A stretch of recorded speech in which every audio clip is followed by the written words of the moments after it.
Chat, what's good? What's good?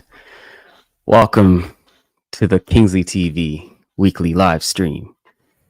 This will be a new series that I'm starting, so we can chat a little bit more. I know you guys have seen, maybe you guys have seen my weekly videos with CBC Olympics, where I'm doing the trackside episodes with Perdita, and it was fun, so I want to do something that would help me connect with my audience a little bit more, see me a little bit more constantly.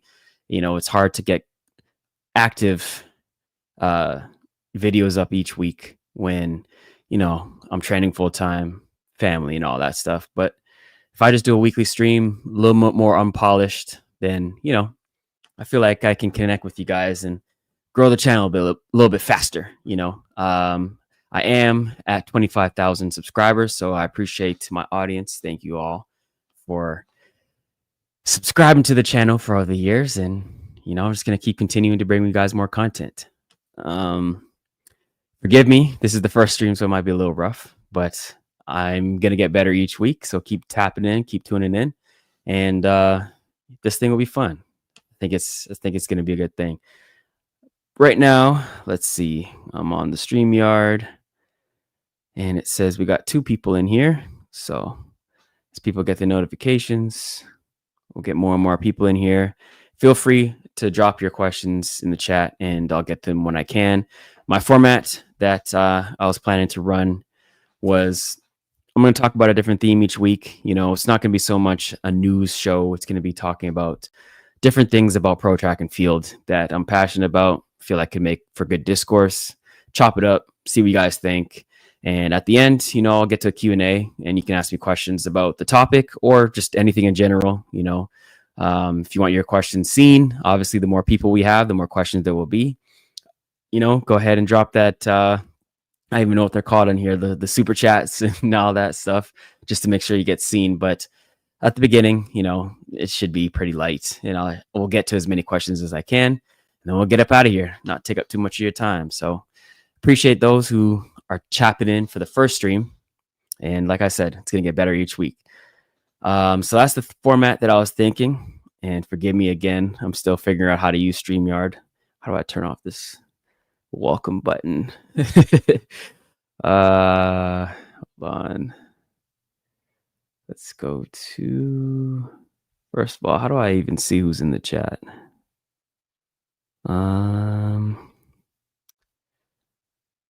Yep, definitely need more practice with this. So bear with me. I see we got 7 people in here, but I cannot see if there are comments. Do I need to open up YouTube or something? There's got to be a way I can see the chat. Slide, text combo. Anyway, today's theme, I don't know if you guys can see the title, but it's going to be Diamond League Finals is up next, but do the fans care? Okay, so we'll get into that in just a second. Let me, here we go. Comments, live viewer comments. Okay, so we don't have any comments right now. Drop your Q&A questions here. Okay, so any comments, go ahead and drop them, and I'll get to them throughout the episode. All right, turned off the welcome. All right, we're cooking, chat. Okay, so yes, Diamond League Finals, Zurich. We just had Brussels yesterday. We had Lausanne. We had Poland. And then throughout the season, we've had a bunch of Diamond League episodes. But do you guys care? Let me know in the chat. Let's give me my first question. Do you guys care about the Diamond League Finals?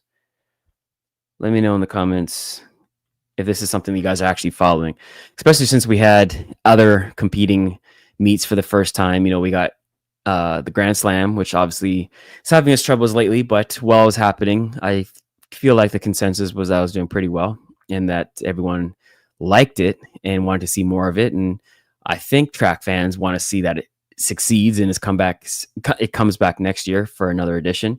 And then we got Athos at the end of the season, which is in October, and kind of feels like an exhibition meet and inconsequential, just a money grab at the end of the meet. But they said that they're coming next year with a different format where they have, I think they said 4 meets, They're going to have teams with athlete owners and stuff like that. So they're looking to improve there and expand. So we got some competition finally for the Diamond League. So historically, how do you guys feel about the Diamond League circuit? Do you guys actually follow it? Do you care who makes the finals? Tap in the comments and let me know. We got our first comment from Wayne Walker. Hey, Aaron from Jamaica. What do you think right now after Lausanne Seville? So I think he's asking me about Oblique Seville.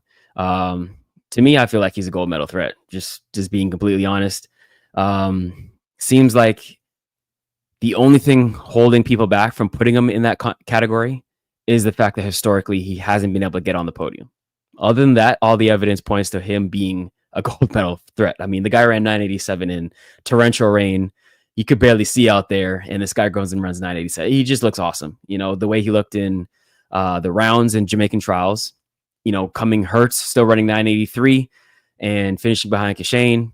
And then in London Diamond League, he looked awesome. Even in the backstretch in the 4x1. Once I saw that, I'm like, oh no, this guy's ready.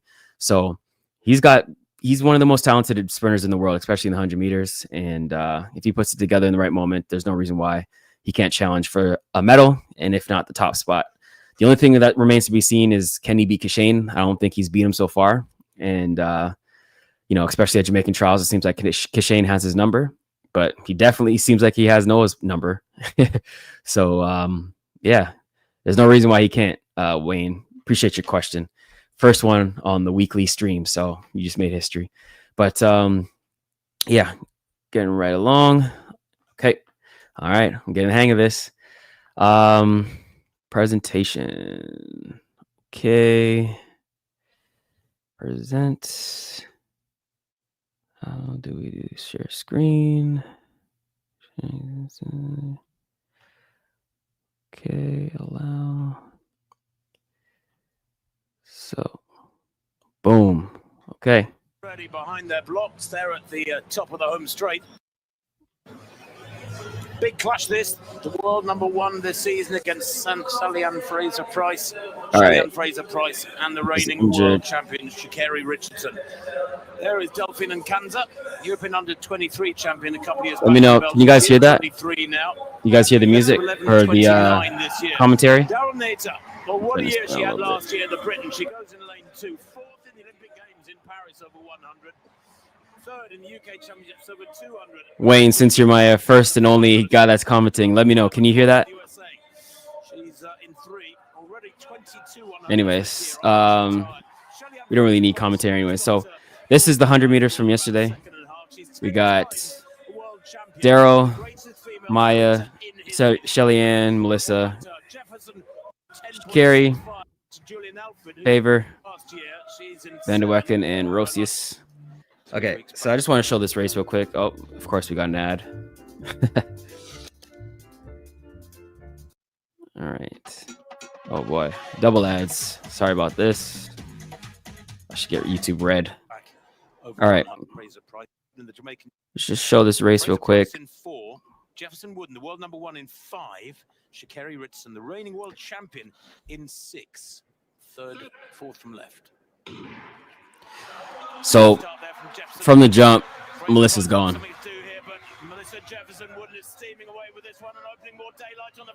I mean, look at this. This is just crazy. 1076. All right. So, let me get back to solo cam. Boom. Like that. I'm getting the hang of it.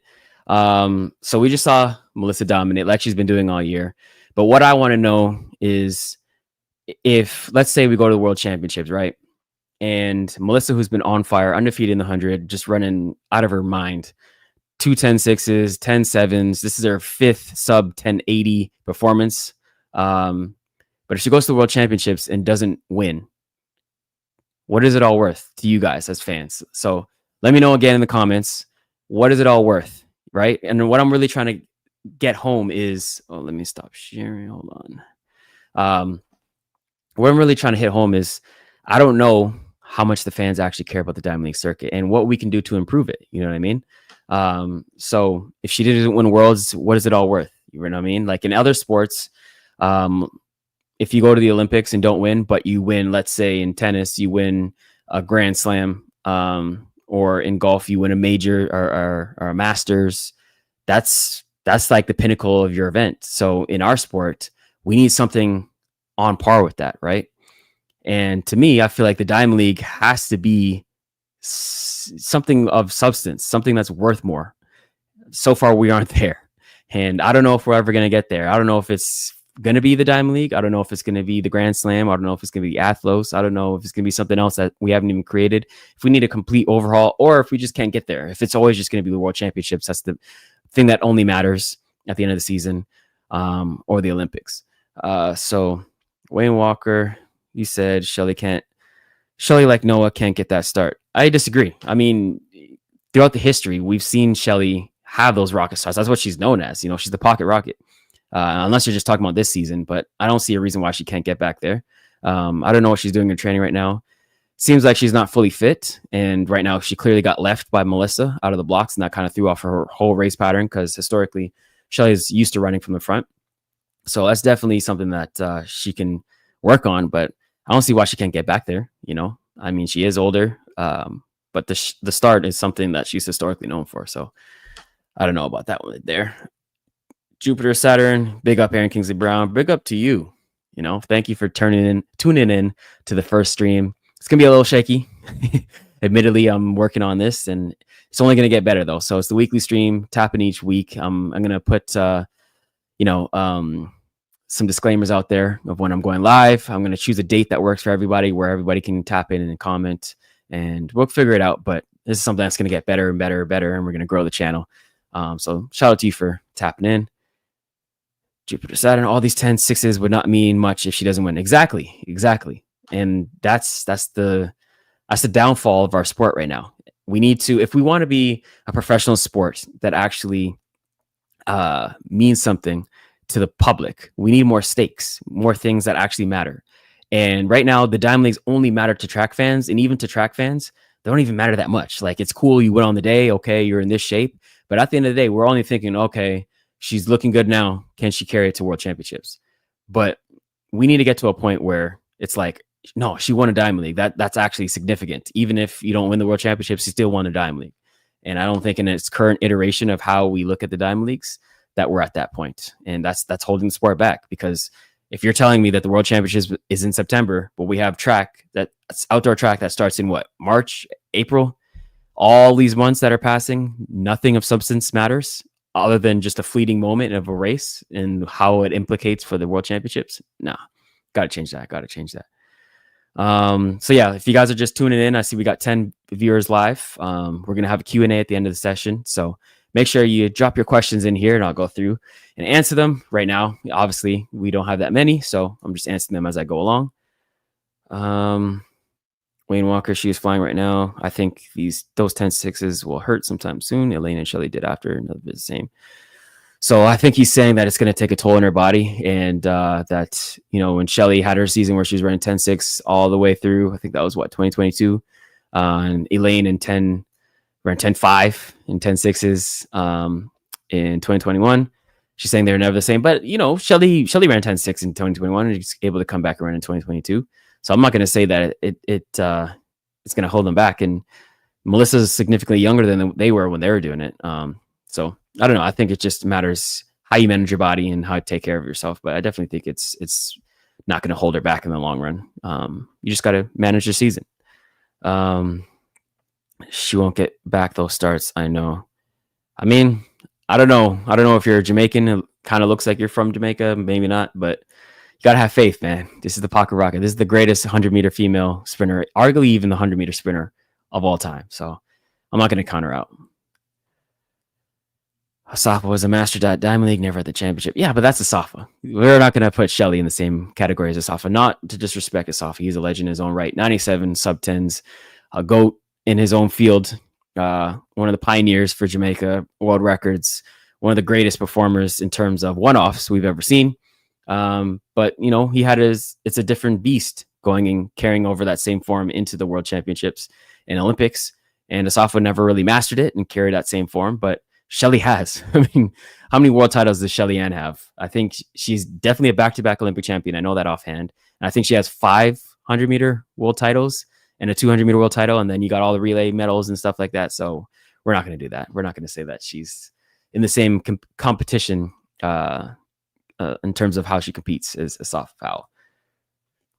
Hask, big up, Mr. Brown. Big up to you. Thank you for tuning in to the weekly stream. Got 25K subs now, so I got to level up. We got to keep reinventing, and I think this weekly stream is gonna be something fun. I can connect with you guys a little bit more often. I have a suggestion. Instead of making World Championships only one track event of the year, why don't they make World Championships take place over a 5-month period? I like that, and I think that's what we need in terms of the Diamond League. It should be mini World Championships.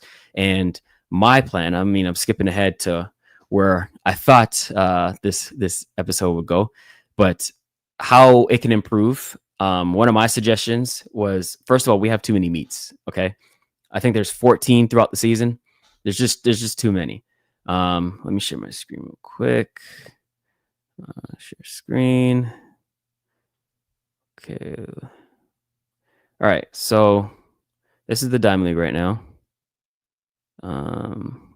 These are all the meetings. So we got Xiamen, Shanghai, Doha, Rabat, Rome, Oslo, Stockholm, Paris, Eugene, Monaco, London, Silesia, Lausanne, Brussels, Zurich. So you guys tell me, how many of these did we actually care about? How many that we look back on the season and be like, wow, do you remember this Diamond League? That one was so good. You know what I mean? Like, it's just like on the day, we had the meet, and then it's on to the next. So my suggestion, kind of similar to what Jupiter is saying, is that we consolidate the meets. And so I was thinking we take the 4 best Diamond Leagues of the season and make those like a super Diamond League, right? So then it's like a mini championship. And so what you can do is just looking at this calendar. So let's say, hold on, 1, 2, 3, 4, 5, 6, 7, 8, 9, 10, 11, 12, 13, 14. So 14 Diamond Leagues and then 15 for the final. So instead of having 14 lead into the 15th, how about we do this? 1, 2, 3, right? And then make Rabat like a super Diamond League. So you get points of these 3, and then you qualify for the Rabat final. And then 1, 2, 3, Paris be the final. 1, 2, 3, Silesia be the final. 1, 2, and then maybe add another one or whatever, and then Zurich be the final. So that way we have mini championships throughout the year, and we can raise the prize money of like the super Diamond Leagues, make them like the 4 best locations, or we could do it by like continent. So it's a regional thing. So like the Asian Diamond League, we could have 4 there, and then Europe, and then Africa, and then North America. We could split it up like that. So that maybe some people who are closer in that region take it more seriously, want to win like the North American championship or the South America or Central America, whatever, Caribbean. I just think we need to have more stakes. And if we have mini championships, kind of like what Jupiter's saying, the other Diamond League meets can be feeders into those, and then we can have more prize money so people actually want to qualify and make it there, and it's a bigger deal. You know what I mean? I don't know, just jazz it up. I just think we need a revamp for the Diamond League circuit, because waiting all season long just to get to a final, it just seems anticlimactic. No one's even following the points scored. Like, do you guys even know the points right now? I know my event because I'm looking at, can I qualify? I mean, historically, I've been in all the Diamond League finals for like 7 years. I didn't make it last year because I didn't run enough. And then this year I'm skipping because I have the World Championships to train for. But historically, I keep track of where I'm at points wise. But does anybody else? Do the fans care? I mean, the only reason I care is because I'm thinking about the money at the Diamond League finals. It's not like I'm like, oh, I got to make the Diamond League finals because it's such a super important meet. You know, I mean, it's cool. When I first made it, I was super happy. I was like, damn, I made the Diamond League finals. I got my first Diamond League finals in 2017 after I got disqualified for stepping on the line in the 200 meters in the first round. Definitely feel like I would have made the finals there, but the next thing that I could care about was the Diamond League finals. So I qualified there, and when I made it, I thought it was going to be a super big deal. I thought people were going to care, and I got 4th there, and I was like, wow, I got 4th at Diamond League finals, and I thought that was like on par with being 4th at a World Championships, but people didn't care. They're like, oh, that's cool, but it's not the same thing. It counts points wise. So again, so for someone with a contract, the behind the scenes of a pro sprinter, you need to have a high world ranking, right? Like most contracts want you to be in the top 10 or there's going to be consequences, whether it's reductions or loss of contract, whatever. So for athletes, it matters to have a higher world ranking. And so the Diamond League Finals gives you a lot of points. But for the fans, that's what I'm really trying to get to. I'm getting into the audience because these are the ones that support the sport, right? We gotta think about the fans when we have these structures in mind. Do you guys actually follow throughout the season who's ranked what, who makes the Diamond League Finals, especially when you have so many athletes dropping out? You know what I mean? So it's just something to think about. Just putting out free suggestions. Diamond League, tap into the weekly stream and take my ideas. They're for free. I just want to build the sport. That's all I care about. So good suggestion, Jupiter. I have something similar in my mind. Hask, Shelly is an anomaly, so that's a factor. She definitely is an anomaly. I'm not sure exactly what this is in reference to, but she definitely is an anomaly. One of the greatest sprinters we've ever seen. So yeah, don't call her out. Talking Melissa, bro, not Shelly. Oh, okay. Sorry, I take that back. I take that back. So you're saying Asafo is master of diamond. Okay. Well, even still, I mean, you're right. So far, we haven't seen if Melissa can deliver a gold, but she did just get a bronze medal in the 100 meters last year at the Olympics. So we're not going to act like she doesn't have the ability to get on the podium. And what you guys don't know, because I train with her, but she started the season late, right? She was in fall training. A lot of it she missed because she had an injury. And so I didn't even know if she was going to be ready for the season. And so what she did was on a shortened period. So now what she's doing on the scene, I don't think she's going to go this crazy. I'll be honest, like she's going nuts. But I did expect her to be a lot faster. I thought 10.7 was definitely there for the taking because she had an abbreviated fall training. And for her to go through an entire fall, get used to the coach's system, year 2. Yeah, I definitely expected some improvements for her. So behind the scenes knowledge that not everybody is privy to. But yeah, we got to see if she can deliver the gold. I have no reason to doubt that she can. She's been a gamer, and every challenge that she's been met with this year, she's beaten everybody. She's beaten Julian head to head in that hyped up Prefontaine race. Like that one, that lineup at Prefontaine feels like a mini championship, and it should have been a bigger deal than what it actually is. You know what I mean? Like winning that should mean something more than just a run of the mill. Okay, she got another Diamond League win. Like, no, that was Titans going at it, and she delivered 10.75 into a headwind. Like that was one of the greatest performances of the season.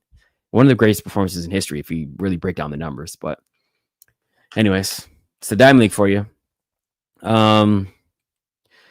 So let me see.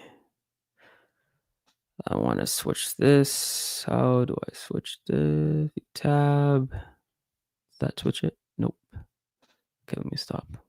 Okay, so ask Diamond League final if it matters in some cases. Well, tell me what matters to you. In what cases does it actually matter? Does it just matter because that's the only track we have right now and there's nothing else? Like if Athlos was sooner, would you guys care about that more than the Diamond League final?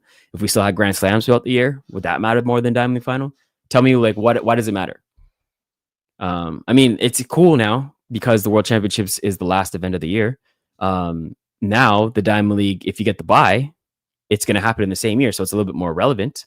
So like my teammate, for example, Tania Marshall in the hurdles, if she wins the Diamond League final, she gets a bye to World Championships, and now America gets to send 4. That's cool. That's more stakes. That's something that we can get behind. And I hope on the broadcast they let the audience know that, because that's something that actually makes it worth tapping in and watching in Zurich. I think Melissa can do it, but a low 10.6 will be hard, especially under pressure. If Juju, Sharika, and Tina presses her, it will be hard. I mean, dude, look at her performances throughout the year. Let's just go to Melissa real quick. Hold on. Give me 1 second. worldathletics.org.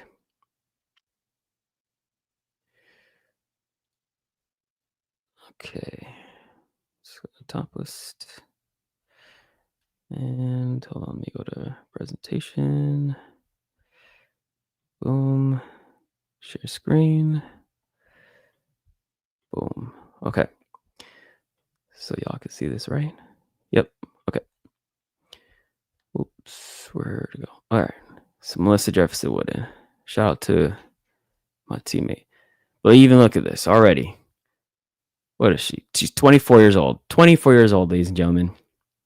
Already in Olympic Games bronze medalist in the 100, top 8 in the 100, and then Olympic world champion in the relay. So let's not act like she has no pedigree. But how do I get to results? They changed this around. So there we go. Statistics, results. Okay. So let's just look at this, ladies and gentlemen. Okay.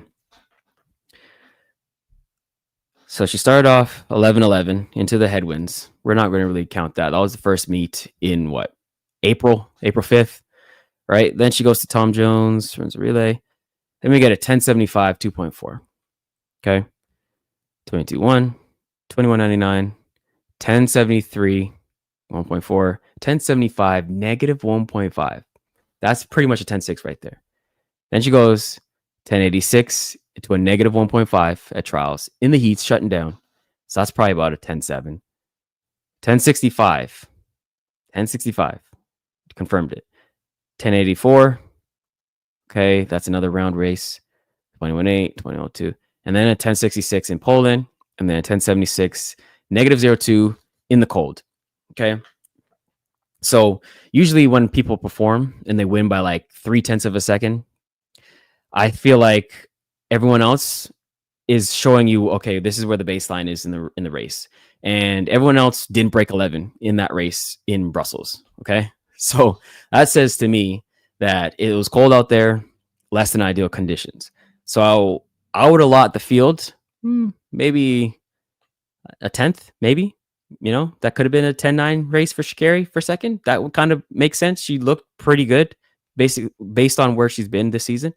So if that's a 10-9 for her, I feel like that could have been another 10-6 for Melissa. So that's 3 to 4 10-6 possible for the year. So when you say 10-6 low will be hard, I don't know about that, dude, because she's going to be peaked for world championships. This is what she's been gearing up for. My coach knows how to peak people. And she seems to run better with competition, right? Like that 1075 into a negative 1.5, she was pressed by Julian the entire way down, and she did not fold. So I think she's a gamer. I think the big moments are going to elevate her, not crumble her. And you're adding a whole bunch of people that, you know, Tia, Tina, Sharika. We don't know what Sharika is going to look like at World Championships. Like the last race we saw, she ran 11-0, 22-1. Like these are not Sharika Jackson times of old. This is not, you know, Budapest, Eugene, Tokyo type Sharika that we've been seeing lately. This is like Paris and on, where, you know, she dealt with some injuries, some setbacks. I don't know what her trainings looked like. Maybe she was more hurt than possible because, again, remember leading into Paris, they were saying, yeah, she's going to be ready. She's going to be a medal threat, whatever. And then, nope, not running the 100, but she's getting ready for the 2. And then the 2 comes around. Nope, not running the 2. Relay, maybe? Nope, not running the relay. So, you know, clearly they're close to the vest with their transparency in terms of her shape. And maybe she's still been dealing with injury. I don't know. Just doesn't seem like she's Sharika of old. So I personally don't see anybody challenging Melissa in this current form other than Julian Alfred or Sha'Carri, if she can, you know, get back to the way she's been looking last year, and get that. She's slowly starting to build momentum. So there's always a possibility with her. She's one of the most naturally gifted athletes we've ever seen. So I'm never going to write her off. But right now it looks like Julian's the only one that can give her a run for money. And we saw what she did with Julian. She elevated her game. So I don't know about that. People would take Diamond League way more seriously. I agree. You know, if we had those mini championships, I think people would tap in more. Higher stakes, people would be more, it would be more compelling. It'd make for better for TV. Like, all right, we got these 2-3 little meets leading into this one. Who's going to lead the points? And then people are getting more incentivized to run these meets as well to qualify. And then if we elevate the prize money for the super Diamond Leagues, or whatever we call them, you know, we have more stakes throughout the season. We're not just waiting to the end of the year for the Diamond League final and really the World Championships or Olympics. I think they plan on doing something similar starting 2027. I hope so. I really do. I mean, they got that Ultimate Championship next year. I don't know how much you guys care about that. Again, it's great for the athletes. It's a great chance to earn a lot of money. The prize money is certainly great, and that's something we'd love to see. But again, if they could just pull out this prize money out of nowhere, I mean, where was this whole time, bro? Like, come on. Why didn't you inject it into the Diamond League and make it worth more so that people actually care more? Anyways, whatever. As long as we get the money, I think it came from the pressure that they were getting from Grand Slam and Athos, to be honest. And they're just like, all right, here, damn, take more money. But hey, I'd rather us get it than not. Okay, let's put the solo cam back on. I don't follow rankings, to be honest. Exactly. And if the track fans, the people that actually care about the sport, the small little bubble that we're in, where it's, track fans, we feel like we're big because it's an echo chamber and we're just engaging with each other. But in the grand scheme of things, most people do not care about track and field outside of the Olympics. We all know this. But if the track fans aren't following the rankings, how is the casual going to follow the world rankings? And even qualifying for it, like, do they know how many diamonds they have throughout the year? How you get the points? What this means, the implications, the buys, all this stuff. Like, I just feel like we have to do a better job explaining things and simplifying. Simple is better. Keep it simple, stupid. KISS. Only if the relays become a part of the Diamond League national teams. You know what, Walker, Wayne Walker, I actually like that idea. And I feel like the relays, and this could be biased, I have 6 Olympic and World Championship medals, including 2 golds. If y'all follow me, y'all know that. So obviously my biggest achievements are in the relay. So it behooves me to want to push this, but I always thought relays could be a bigger part of the meets. Even Grand Slam, I thought, like, what if we had like an all-star relay or something like that at the Grand Slams, or even like an all-star break during the Diamond League circuit where, like, halfway through the season, we have the top guys in the world come together and do like a dream relay. So like all these different scenarios, people love talking about, who would you put on your relay team? And, what time because they run, like, what if we got dream relay teams together and attack the world record? I think people would be intrigued by that. Or we could have like the defending Olympic champions again, talking myself up because we are the defending Olympic champions, but like we come together and then go against the dream team and then see who wins. You know what I mean? Like, I feel like that could be pretty cool. And it might be, hard to do if, let's say the US wins one year and, they have a guy that has a top time in the world.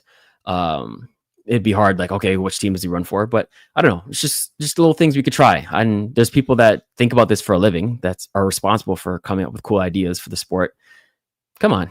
Like, if I could just spitball these ideas, and if Wayne Walker and Haas can come out here and Jupiter could throw out some different ideas, then you guys get paid to do this. This is how we can grow the sport and come up with some novel ideas that are more compelling, other than what we've been doing for how long have we had this decade? How long have we had this format in the Diamond League? That's just archaic. It's just what we've been doing in the past. The other sports adapt, like the NBA saw that the regular season was not compelling. People weren't watching. People only care about the playoffs and getting rings. And so they added the in-season tournament, and I don't know if that's something that fans care about, but at least they're trying something new, give the athletes, the NBA players, a reason to try harder, a little bit more cash prize money during the season. Why can't we do something similar in track and field? Forget world relay, make the relay a part of the Diamond League. More people would take more interest. Hey, I like it. We add world relays. We take out the world relays. I don't know. I like the world relays. I feel like they're a cool thing to start the season. People usually start off the season with relays anyways, whether it's Texas relays, Florida relays, or like, little low stakes meets, Prairie View relays and stuff like that. So getting a chance to get together, and they made it a qualification meet for the world champions where you have to make the finals and stuff like that. So I think that's pretty cool. I think the world relays is something that could stay. But I do agree that we could have more relays in the Diamond Leagues, and that could add some more chances for you to see your favorite athletes anyways. Like, the one thing that I liked about Grand Slam is the fact that the fans get to see their favorite athletes compete more than once. And right now it's just a series of one-offs, but like, why not have a relay, start off the relay during the day and then come back and run your individual event? You get 2 chances to see your favorite athletes. It's better TV, Remember, Shelly ran 10-6 2 times before champs and shut it down, so that's something to consider. That's true. But right now, Melissa ran 2 10-6s and then a 10-7, and she's shutting it down. She's not going to the Zurich. She's getting ready for World Championships. So I think they're being cautious. I think they're doing it smart. I don't think she's overtrained or over competed, right? Like LA got cut from her season. So, that was a meet that's gone. And then she ran pre like she had to. She was obligated to run pre. And then she ran 2 Diamond Leagues. I mean, we've been going since what, April, March, and she's barely competed. Like, again, I still have this up. Let's see how many meets she's done. Brussels, Poland, USA's, pre, Grand Slam Philly, Grand Slam Miramar, Grand Slam Jamaica, and Tom Jones. And Tom Jones was just a relay. So Melissa's barely ran. I definitely don't think she's burning out.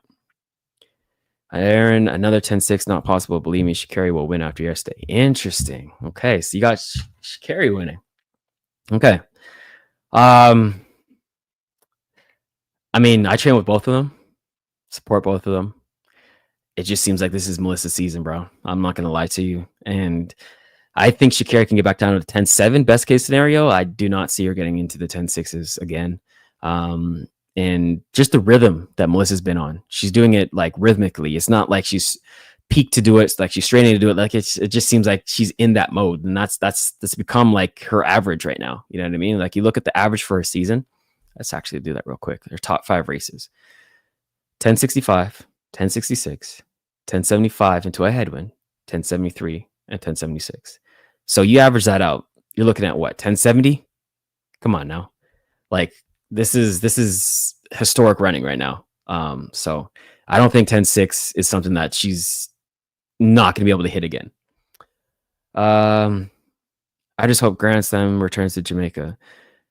I mean, yeah, I think Jamaica got a bad rap. I think, I was hearing a lot about how they had a lot of events before that one. So, it was also the first one and people didn't really know what to expect from a Grand Slam. And I think if you had it again, if you had more of the Jamaicans get involved too, and, obviously Grand Slam's going to have to pay people. If they don't pay people, just kiss it goodbye.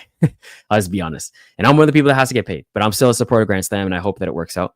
And I'll continue to say that publicly until I hear otherwise, that they folded and they're not paying the athletes. I'm in favor of it because it's good for the sport, good to have competition, good to have more opportunities for athletes to make money and for the audience to follow track and field, especially on this side of the world, But yeah, I would like to see it go back to Jamaica as well. And I would like to see Jamaica come back and get behind it. Now that they know what it is, assuming that they pay the athletes, I'd like to see it come back to Jamaica and do it properly, not be mindful of the calendar. Do it at a time where people don't have to worry about rush hour and they're not spending all their money on, champs and whatnot prior to it. Give them a chance to actually get behind it. I think Jamaican fans can do better and come out and show their love for the sport more than they did last time. As I say, forget World Relays and include the Qualify and Diamond League, then people will get in. I mean, that's your opinion, but I feel like we can keep World Relays and also include Diamond Leagues. Relays at the Diamond Leagues.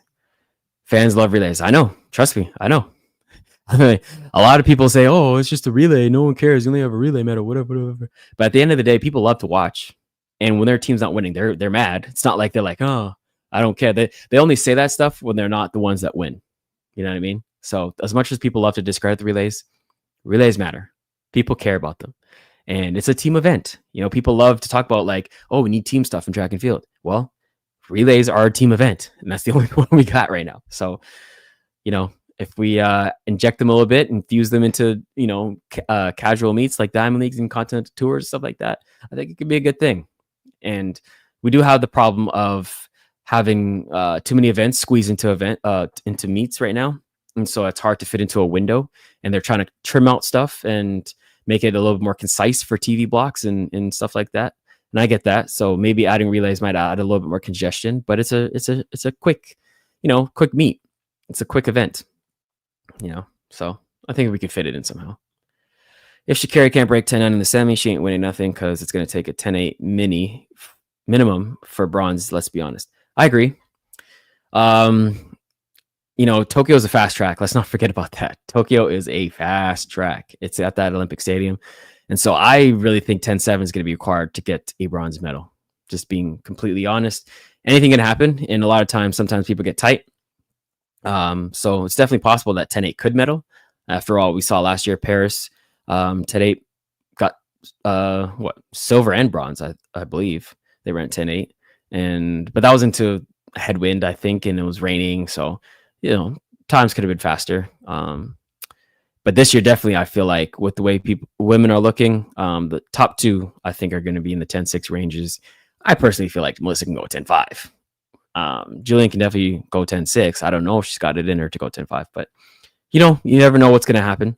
And yeah, if she can't break 10.9, then it's going to be tough to get on that podium. I don't see it, but I definitely feel like Sha'Carri could, like I said, best case scenario, get into 10.7 and most likely get into that 10.8 range. But she hasn't broken 11 yet, and she's got some time to sharpen up, and I think that's possible. We'll see. That's why we run the races. Your championship relay gold is special, bro. Relay easy. Appreciate that, man. Thank you. I know that, and Canada knows that. They're appreciative, but a lot of people like to discredit. I think it's mainly Americans because, whether it's because they haven't had as much success or because they all just want the individual glory and they don't really like each other, don't care about the relay. But a lot of people try to discredit the relays. I get it. Individuals matter the most, and nobody's comparing an individual medal with a relay medal. But it doesn't mean we need to completely discredit the relay medals. Relay medals matter too. Toshi. Other fans love team sports like basketball, for example, so the fans also love the relays as well. Exactly. And it's easy to follow. You're not just running for yourself, you're running for your team, your country. Easy to follow. Should also. Okay. I'm going to take a break from answering questions. I want to show something real quick. So right now the format is, hold on. Share screen and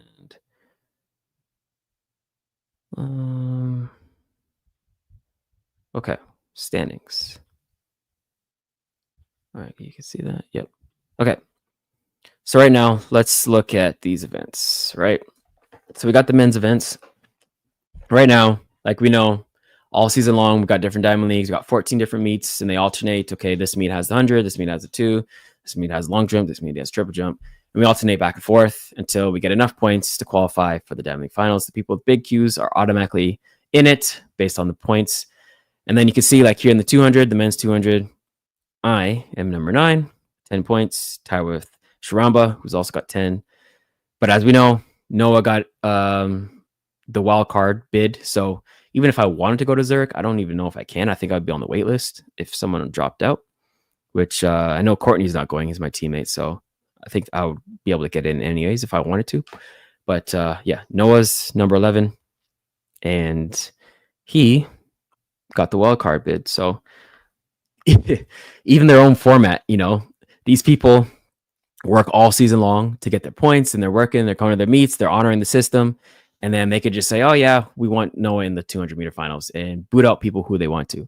So there's a flaw in their own format anyways, you know what I mean? And in this case, I think it's a pretty good thing to have Noah run the 2, because now we got Noah against Tobogo, it makes for better TV. It makes for people to want to watch the race more.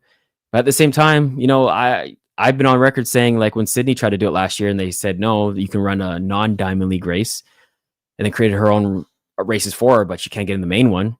I was saying that's a good thing. They're standing on business. They're following their own format because rules are rules. And if you want to make the finals, you got to run the races, and just picking and choosing. If you want to just hop in the finals just based on who you are, I don't think that's cool. Like me and Anson go back and forth about this. And he says, yeah, we need to just make the races matter more. And that's all that matters at the end of the day. But you got to reward the athletes who actually show up and run the races. Otherwise, why are we having the races throughout the year? You know what I mean? So I'll give Noah being in this race. I'll give Diamond League the pass. Yeah, actually, no, I'm not giving them the pass. Whatever. They're lucky I don't want to run, because then I'd be out here, going harder and advocating for myself. Be like, yo, I actually show up to your Diamond Leagues. I don't care if he's the world champion and Olympic champion, bigger name and bigger draw, face of the sport, whatever you want to say. Imagine if in another sport, LeBron was just like, yeah, I'm just going to take the season off, and I'll show up, do a couple games at the end of the day. And if the Lakers aren't in playoff contention, you're still going to put me in because I'm LeBron. We're the Lakers. People want to watch us. They have to go through the formalities. They have to they have to follow the rules like everyone else does and qualify. We can't just put the Lakers in the finals because the ratings would be better. We got OKC and the Pacers because they earned it.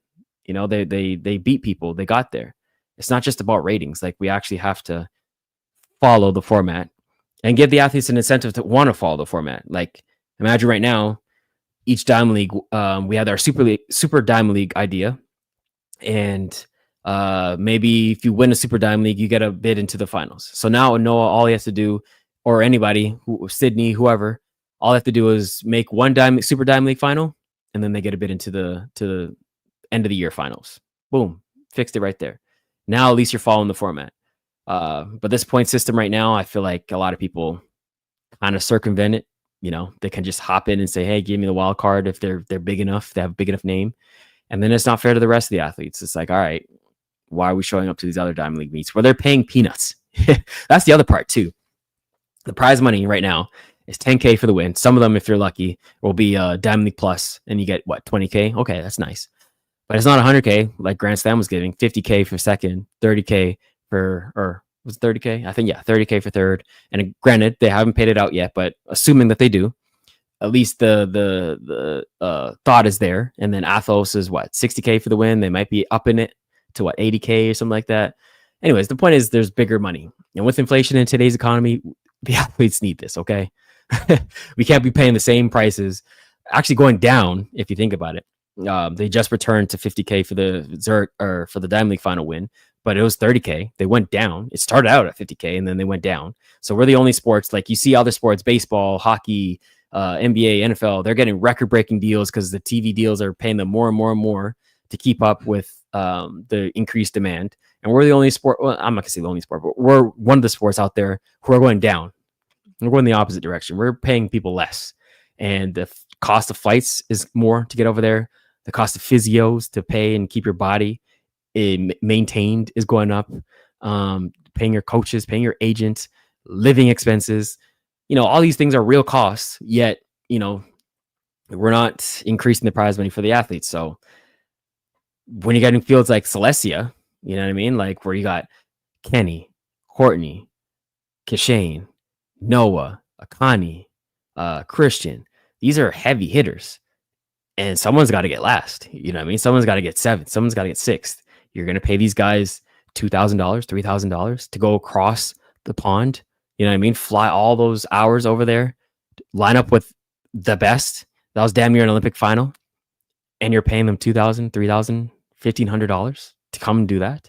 I mean, the disrespect. You know what I mean? Like, athletes deserve more. This is why I'm a supporter of Grand Slam. I'm going to have a future episode about Grand Slam, by the way, and explain why I defend it so much. But that's for another day. I'm just talking about the point system and the current format of the Diamond League right now. I just feel like it needs a revamp, bro, inside out. And this Ultimate Championship next year that we're going to have, this Ultimate Tournament where you can make more prize money, is based on just who's top 16 in the world rankings. I like it. I think we need to inject more of that energy into the Diamond League circuit and make it a little bit better. Increase the prize money, change the format so it's more compelling. Super Diamond Leagues, make it a little bit more meaningful. These are just ideas to revamp it. But anyways, that's the current format. Let me know what you guys think in the comments. Does it need a revamp? Okay. Did I hit everything I need to hit? Yes. Cool. So we can get some Q&A now. So if you guys have any questions about today's episode, where we're talking about, does the Diamond League matter? You let me know your thoughts. Do you guys care about the world rankings? Do you guys care about the point system?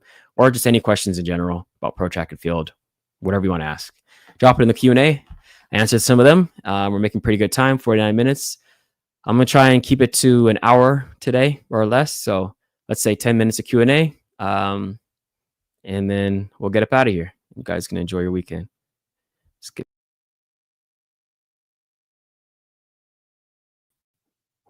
How do I get to solo cam? Hold on, y'all. Still figuring this out. There we go. All right.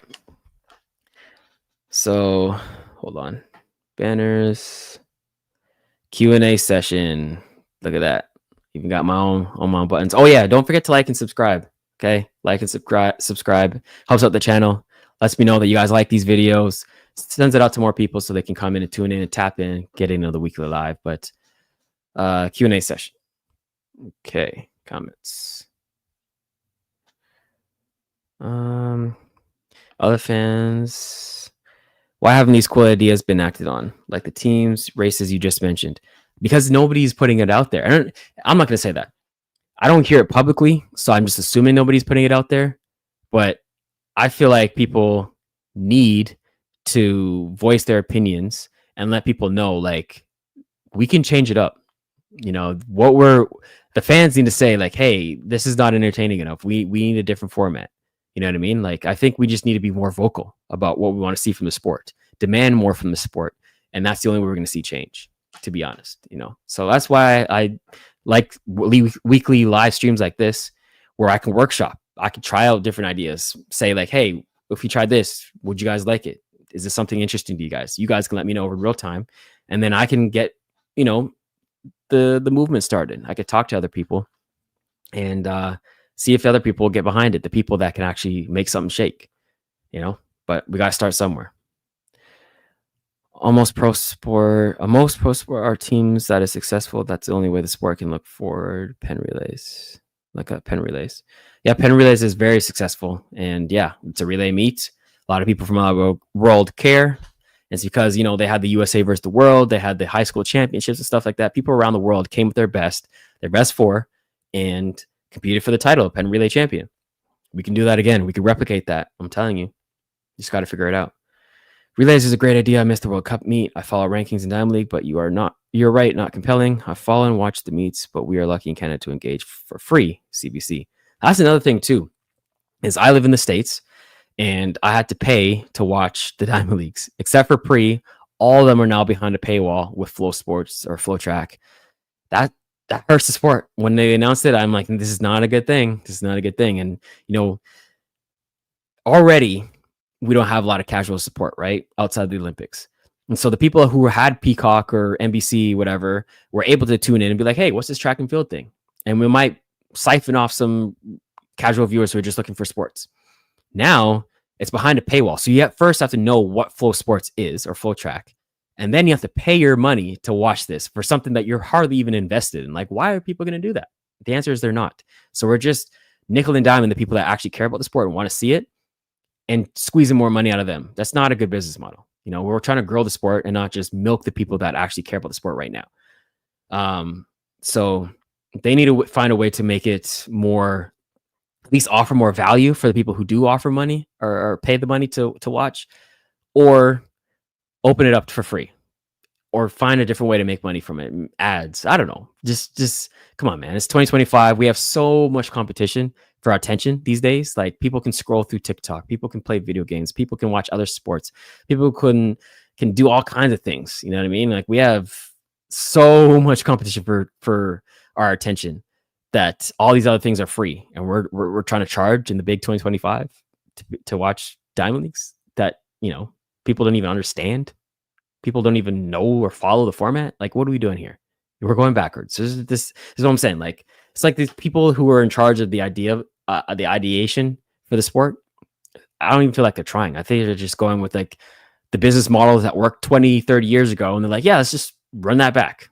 You know, it's time for new energy. Let's try different things. I want to see our sport flourish. And this is not it. This is not it. Sport can grow, but the ones at the head don't want it to change because they're still profiting. Exactly. They're comfortable. And that's the reason why it's been the same people are in charge for decades. And why change what's been working? You know what I mean? Like, if you're an oil tycoon from the 70s and 80s or whenever, earlier periods in history, why are you going to adapt to, you know, the tech boom? You're going to be like, nah, I've made my millions in oil and big oil companies like Exxon. We've been king for so long. Why are we going to change? And it's the same thing. Like, tech companies now, they're probably like, You know, we've been the top guys, just creating the iPhone, and why do we need anything else? We're not going to embrace cryptocurrency and AI. Why? We make our money in this, or we're real estate billionaires. Why are we going to adapt to this new form thing? They don't change with the times, and that's how you get left behind. Those are the last ones to change, and it might be too far gone now. I'm not going to say that though. I'm optimistic. I think track and field, we got great athletes in this generation. We've got some great personalities we can get behind. We just need to be marketed better, package it better. The USA, a whole other story to watch, to engage for $19.95 a month. Nuts. A tough sell to keep more interested outside the Olympics. $19.95. Okay. People are already hurting, right? Groceries are more expensive than they ever been. Rent is going up. School and cost, daycare cost, all this. It's expensive. It's the most expensive time ever. People are struggling to keep up with their wages. And you want to charge $19.95 for a flow track? Come on now. What are we doing here? That's more than Netflix. Why are we paying more than Netflix? Do we have the catalog to compete with Netflix? Let's be serious here. Let's think about this.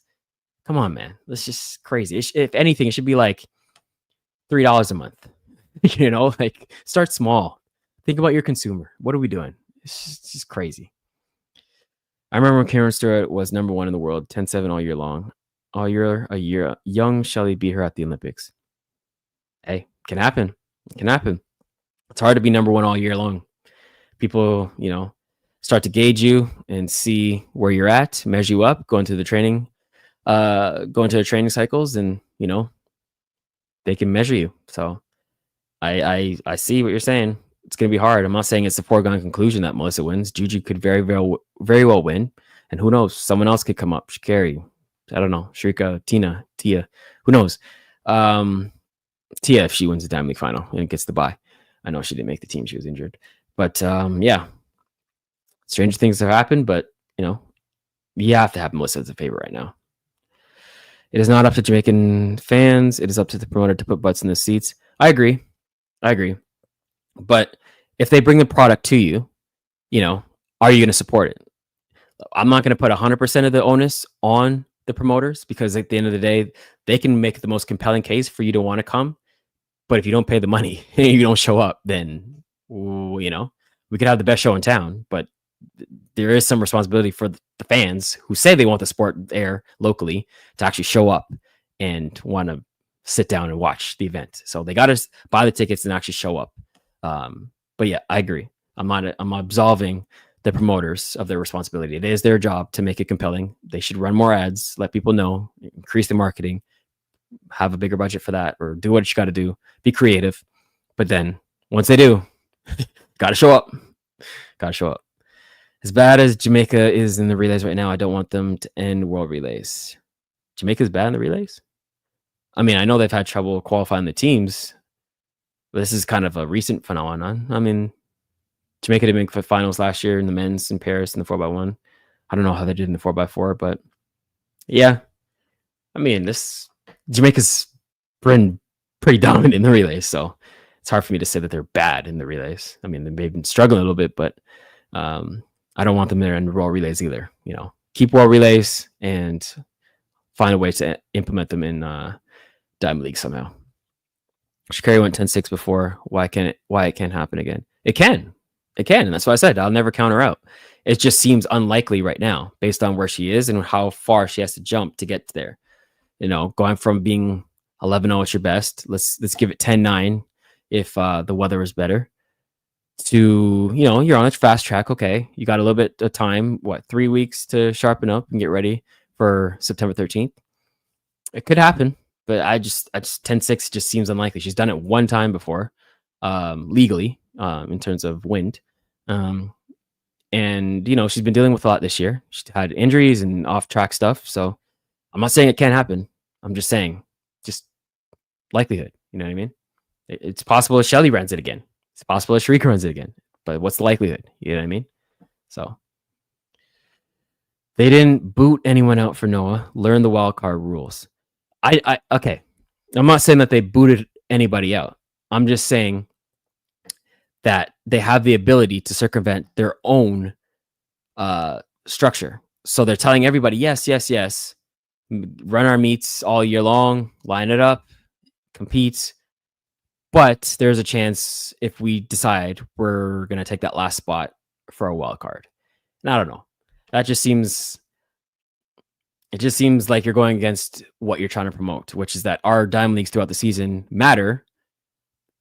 And for the athletes, you got to be willing to give up one of your spots if we decide we have a premier athlete that we want that will help the event. And again, I understand why they do it, because they want to make sure that their events are competitive, and they don't just have people who, are good, but not going to put butts in the seats, not going to make people want to watch. They want to have their premier people in, and this gives them some flexibility to get those people in. And again, like I said, Noah is the face of track right now, one of the faces. So it's overall a good thing that he's going to run and wants to run, but all you got to do is run a little bit more during the year and, be in a higher ranking, so you don't have to use the wild card spot, just like all the other sports do. It's not like, hey, we're going to take 7 teams to the playoffs in the NBA and we're going to save that 8th spot for the Lakers just in case they don't make the finals, because we're saving that spot just for our rating's sake so that we have our faces in, or, just save a spot for Golden State because we want to see Steph Curry. You know what I mean? Like, just apply it to another sport, a true professional sport that operates in that manner. And then ask yourself, does that make sense to do? You know what I mean? Like, it makes sense in the realm of track and field because we're used to it. And it's like, yeah, there's a rule for it, so that's cool. But just because it's a rule doesn't mean that it's something that makes sense. Maybe it makes sense to you. You are quite misinformed on this topic right now. He has the wildcard option by virtue of being the world championship and the world lead. What? For the Diamond League final? What? Okay. No, like, again, I understand it's a rule. I'm just challenging the validity of the rule. That's what I'm saying. I understand he's completely with it. I'm not saying he's doing something illegal, and I'm not saying he got there without merit, because it is a rule and he has earned, being the world champion, defending world champion. That's why he has a buy into Tokyo, because he's the world champion. I understand the rules. I'm just saying, does it make sense to you that you're allowed to do this? And if it does, it does. It's cool. I could be, it's just my opinion. But to me, if you apply it to other professional sports, I don't see that happening anywhere else. Like, you already get the buy into world championships. Getting a wild card also into the Diamond League final is like, okay, does anything else matter? Just win the world championships and be popular, and the world bends at your feet. I don't see other professional sports doing that. But I got my opinion, you got yours. Appreciate your comments, by the way. So don't be afraid to challenge me. I'm open to being wrong. I love the discourse. This is what this is all about. I don't just want an echo chamber where everyone's saying, like, yeah, I agree with you. Like, no, come in here and challenge me. If you think I'm wrong, come in here and let me know.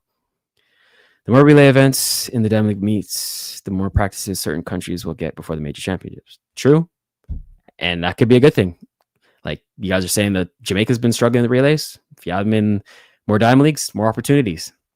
You know what I mean? And that might take away from the world relays. But if you make that the place where you can qualify, and then you have more opportunities to run at Diamond Leagues and, improve your ranking and cohesiveness, more practice, I think that's a good thing.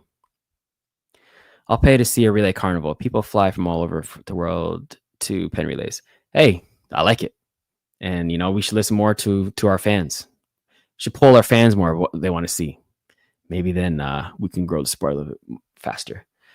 Google Diamond League wildcard and it'll take you directly to Aviator. I know the rules, bro. I know the rules. I'm not saying he's doing something wrong. I'm not saying that they're cheating. I'm not saying. I'm just saying. Okay, what am I saying? Okay, you just say, I hear you, but other sports have wildcards. Which ones? Because I'm not familiar. So maybe I'm the one that's wrong, and I need to do more research on other sports. But I haven't seen other sports. And again, I follow the big ones. Basketball, football. Baseball, whatever. I don't follow baseball, but I'm pretty sure they don't have a wild card, based on stuff like that. But I could be wrong. So let me know. What other sports? If Pro Track was about relays, Aaron, you would be rich, bro. People love relay. That's team sports. I mean, I'm doing decent. I'm not complaining about my spot. I'm just trying to grow the sport and create more opportunities for everybody. We could all be doing better, of course, but I'm not complaining about where I'm at. I'm just saying I want the sport to flourish, and this could be a way to do it. And again, you're right. I've done decent, but if relay medals, earn me as much as individual medals, ooh.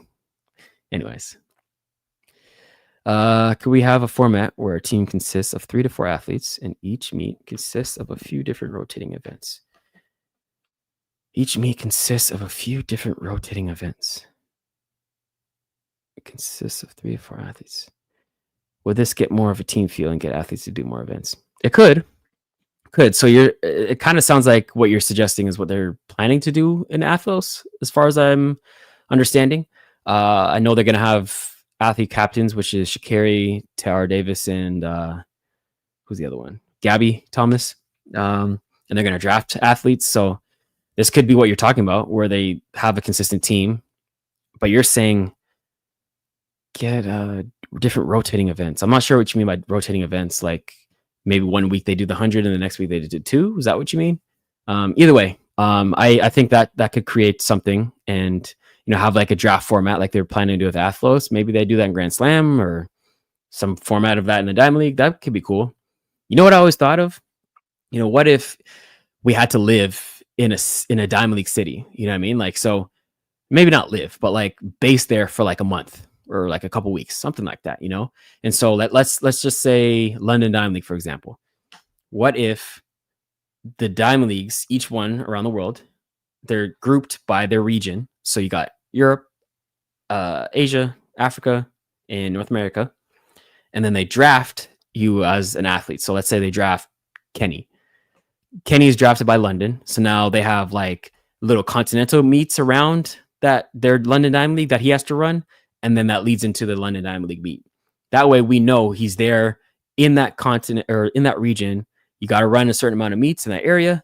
And then ultimately we know where he's going to be showing up for that, Diamond League meet. I think that could be cool, and guarantees that more athletes are going to be in certain meets, and then we can market it because we know, okay, that Kenny's going to be in London, that area, running this continental tour, this little meet race here, whatever. Or we can even have it like, okay, we're going to group them like, okay, London, Rome, and Poland. You're going to run all 3 of those, and you sign on for multiple meets, not just, okay, we're going to sign on for one Diamond League, one race, see you later. How the good rest of the season. You're going to do a group of them so that we have it grouped together and we know for sure we got these locked down. You know what I mean? Like that's another thing that I like about Grand Slam is when you sign on as a racer, we know we could pencil you in unless you're hurt. You know where you're supposed to be. We know your calendar. Boom. I think we should sign like mini contracts throughout the year. So it's not just one-offs. Okay. And they have to try over and over again. Okay. We got to see who wants to come to our meet. Okay. Next meet. Who wants to come to that one? Like, no, like sign on for multiple. You know what I mean? But anyways, what you're saying could work. The team format, 3 to 4 athletes, whatever, draft them. I like it. Don't get it wrong, bro. If athletes think you should get more money, well, entertain us, not just fast times. Track meets are boring without relays. I'm saying include the relays in Diamond Leagues. Again, yeah, I think we need to add more value as athletes and have more personality and more events that are more compelling, for sure. Not just run fast for, 10, 20 seconds, and then that's it. Like, I think we got to think outside of the box and how we can showcase our athletes in more of a entertaining light. And, Noah is someone that does a good job of that. And that's why he's one of the faces of the sport. Brings eyes, makes people want to watch. Whether you love him or hate him, whether you think he's annoying or cool, people want to watch. People care. And that's what we need more of, more people that people care about. It does not make sense to bump someone who has ran the meets for Diamond League. I also do not agree where the host nation can bump the 8th qualifier like Marco for a national athlete. I mean, I'm saying just I understand why they do it. Just logically though, does it make sense that you say, hey, this is the way to make the final, but there's a chance we could boot you at the end of the season for an athlete who hasn't run enough meets, but he's popular enough, he's a world champion, we're just going to give him the spot because we want to. It's like, is this a meritocracy or not? This is the great thing about track and field is that numbers don't lie. So either you're fast or you're not. You know what I mean? There's some nuance, like, maybe you ran a fast time at altitude or more wind, but you can factor that in to your answer. And head to head, maybe you ran faster, but head to head, I beat you. So technically, I am faster. That's why we have championships to see who's fastest at this agreed upon time. This is where you're theoretically supposed to be your best, and all the other factors are neutralized because we're running in the same conditions. But more than any other sport, we should be black and white. Like this person's faster, whatever. And so we should be able to follow a similar model where it's like either you got the points to make it or you don't. Not just we're gonna let you cut the line because you're super popular. You're gonna make us more money. More people are gonna care. I don't know. That's just how I felt. Reward the athletes who show up to your meets, who you want to be competing there. You want people to think your meets matter. Because if you could just cut the line at the end of the season because you're popular enough or you're world champion, do your meets really matter during the season? Why should we actually care? You know what I mean? That's what the like. In the NFL, your games matter each week because there's only 16 or 17, and then you make the playoffs. That's the built-in stakes. That's why we tune in. That's why we care if our team wins week to week. In college football, we care what your ranking is because at the end of the season, that determines if you make the playoffs and have a chance to win a national title. If you say, we'll take the top 7 teams, then, even if Alabama is ranked 25th, might just give them a spot because historically they've been great and they're a great brand. It's like, no, what other sport is doing this? And, aviators said other sports do it. I haven't seen it. So yeah, I agree. It doesn't make sense. Do you have an opinion on meets being a higher level than the competition they offer? Like I see some people qualify by running in championships and others that honestly shouldn't be going. Yeah. I mean, that's tough. You know what I mean? Like you want to give fair opportunity for other people. Like, for example, I ran at the NACAC championships, and the only reason why I did it, like I've skipped the NACACs before because I was like, yeah, I'm not going to run there. I'm going to run Diamond Leagues and earn more money because that's what actually people care about. But this year I decided to go because I know it's an A meet. It's treated like a local regional championship, an area championship. And Europeans, for example, is a lot more high production. People care about it. It actually matters. It's in people's contracts. Higher competition, higher stakes. But if you allow that one to be treated as a GL meet or an A meet or area championship, whatever, but you don't give the same opportunity to people in the Oceanic championships or in Asia or in NACAC, then it's not fair because they get higher world ranking points. And we know world rankings actually matter now because you can qualify to world championships with it. You have to have the same opportunity allotted to everybody, no matter where you're from. So that's the problem. Is the solution to that is just make each area championship worthy of the points that they garner. So increase the stakes and participation rate of the NACAC and the Oceanic championships and Asian games and whatever, so that they're all on par. You know what I mean? That's the solution. Not to demonetize the ones that don't have high participation rate, because you have to have equal opportunity for people. Yeah, changing events every week. I mean, that could be cool. If 1 week they're running the 1, next week they're in the 2, next week, maybe both 1 and 2 or 1 and 4x1. I think that could be cool. You just have to plan it out so that the athletes can get behind it and build up their schedule so they're not burning themselves out throughout the year and they know what they're signing up for. If you're bumping the 8th person for the national host athlete, make sure the final is a 9-lane city stadium. That could work. And in Brussels, they only ran 8 athletes, even though it was a 9-lane track. I don't know why they did that. They could have added more people, but 9-lane track that incentivizes more people to build them. So that could be a solution for sure. What about the clubs you train at? Put together 100 meter, 200 meter, 400 meter, and the relays all point over a month or 2. I mean, another thing we could do is have club championships, especially in each country. That could be something cool. I always thought that would be a really cool battle. Like, for example, even in my city, in Claremont, we have a Nike group where I train, and we got Kenny, Shakari, Melissa, and Courtney, and Brandon Hicklin, and all the other great athletes, Kayla White, TT Terry, Kyrie King. We could have us competing against, the Adidas group, which is like, Noah, Dream, and there's another group, Gary's group, Matt Hudson Smith, and all these other athletes. You have so much talent that's all in this area. You got Raiders group in Jacksonville, Gainesville, Arian Knighton, Joseph Famblay, all those guys, Grant Holloway. If we had some type of area championship, even if it's just in the States, because I know all countries don't do this format where we train in groups and stuff like that. A lot of people train by themselves, but I think that could be cool. So I like your draft idea, team. Swimming has something similar. It plays on the old World Cup continental competition. Yeah, just something to try. Just something to try. And, maybe poll the fans, see what they want to see. And then, go from there. If at the end of the day people represent countries, would that limit the number of athletes people care about? It could. And maybe we need to find some variation workaround for that. Maybe it's just representing your city or your club. That way, for example, even though I'm Canadian, I'm in Star Athletics. So if people care about Star Athletics, that's an American track group. Or maybe it's our shoe brand. Maybe we have battle of the shoe brands, Nike versus Adidas versus New Balance versus On Running versus Hoka. You know what I mean? Then they're incentivized. Puma says, hey, we've been losing in the 100. We need to sign more 100 guys. And they're more incentive to put more money behind the athletes that they send. More athletes are sponsored and supported, better performances. You know what I mean? So all stuff to think about. At the end of the day, this whole stream was just talking about how we can improve the sport. At the end of the day, that's all I want. But yeah, I'm going to go ahead and get out of here. I appreciate everybody for tuning in. Hope this was a good first stream. Let me know how I can improve. Tap it in the comments. Don't forget to like and subscribe.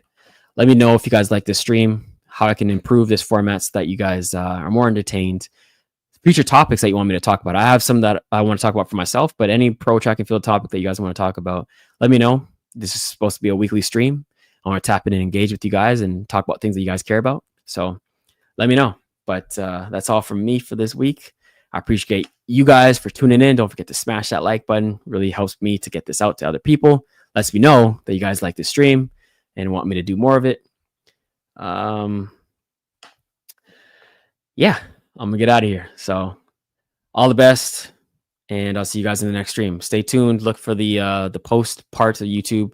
I'll let you guys know when I'm going live, and I'm going to try and find a consistent spot so you know exactly when I'm going live. You can tap in, make it part of your weekly routine. But I thought this was a good first stream. More comments than I expected. I thought I was going to be talking to myself out here, but you guys showed up. So shout out to the Kingsley TV stream.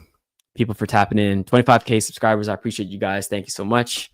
We're going to get this thing up to 100K. That's the goal. Yeah. Anyways, peace out, people.